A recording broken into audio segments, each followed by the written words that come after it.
মাজুলীৰ আপ্যায়নত মুগ্ধ মুখ্যমন্ত্ৰী।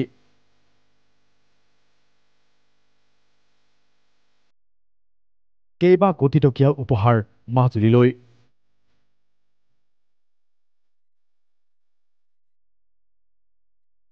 প্ৰথমবাৰলৈ মাজুলীত নিশা কটালে মুখ্যমন্ত্ৰী ডক্টৰ হিমন্ত বিশ্ব শৰ্মাই।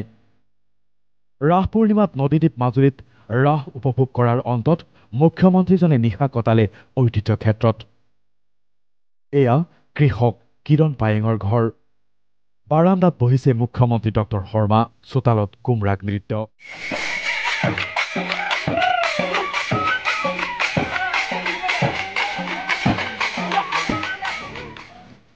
ঐনিতমৰ সুৰত মুখৰিত সন্ধিয়া। মিচিং সমাজৰ বৰ্ণময় কলা সংস্কৃতিৰ উপাদান মুখ্যমন্ত্ৰী ডক্টৰ হিমন্ত বিশ্ব শৰ্মাৰ সন্মুখত উপস্থাপন কৰিলে অঞ্চলটোৰ নতুন প্ৰজন্মই। কিৰণ পায়েঙৰ ঘৰৰ বাৰান্দাত বহি উপভোগ কৰিলে মুখ্যমন্ত্ৰী ডক্টৰ হিমন্ত বিশ্ব শৰ্মাই। আপ্যায়ন ইমানতে শেষ নহয়। ইয়াৰ পাছত মুখ্যমন্ত্ৰীক আপ্যায়ন খাদ্য সম্ভাৰেৰে। পৰম্পৰাগত খাদ্য সম্ভাৰেৰে আপ্যায়ন কৰা হয় ডক্টৰ শৰ্মাক।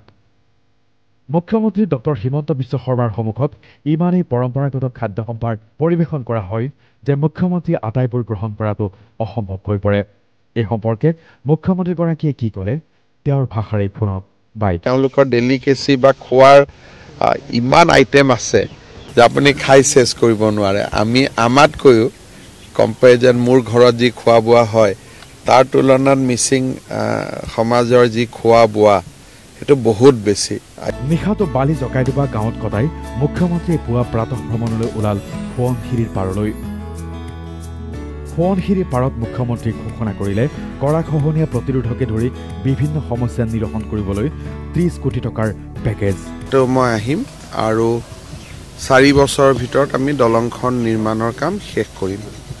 তাৰ উপৰিও আমাৰ model college, polytechnic, cultural university, Ayurvedic hospital এই গোটেইবিলাক মই চালোঁ।